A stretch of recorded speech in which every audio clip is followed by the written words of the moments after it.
Bonjour à toutes et à tous. 1, 2, 3, ça déboîte. Une boîte, un contenu et une explication express, s'il vous plaît. Et aujourd'hui, on va parler de Dice Throne Pirate Maudite versus Artificier. En jeu pour 20 à 40 minutes à 2 joueurs dès 8 ans. Dice Throne est un jeu de dés et de cartes de héros puissants et aux capacités uniques. Attaquez vos adversaires et activez des capacités en lançant le jeu de 5 dés uniques de votre héros.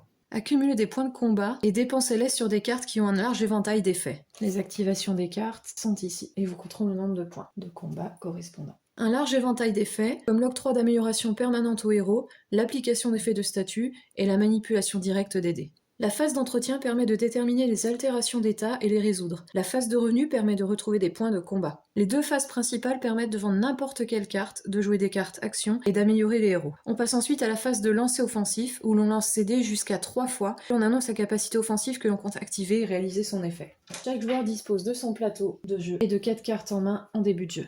La phase de lancer de ciblage sert à définir quel joueur vous allez attaquer à plus de 2 joueurs. La phase de lancer défensive ne résulte que d'une attaque. On résout les effets de défense. Puis la phase de défausse, on doit se débarrasser de nos cartes si on a plus de 6 cartes, soit en les vendant, soit en les défaussant. Le jeu dispose donc d'un plateau pour chaque joueur, des caractéristiques de jeu pour d'une aide de jeu et d'un tableau de dégâts. Les actions des dés sont spécifiques à chaque personnage et sont détaillées sur votre fiche de personnage. Les personnages ont des actions de dégâts simples et de dégâts plus permanents avec des familiers. Pour gagner, réduisez l'état de santé de votre adversaire à 0. À vous de jouer.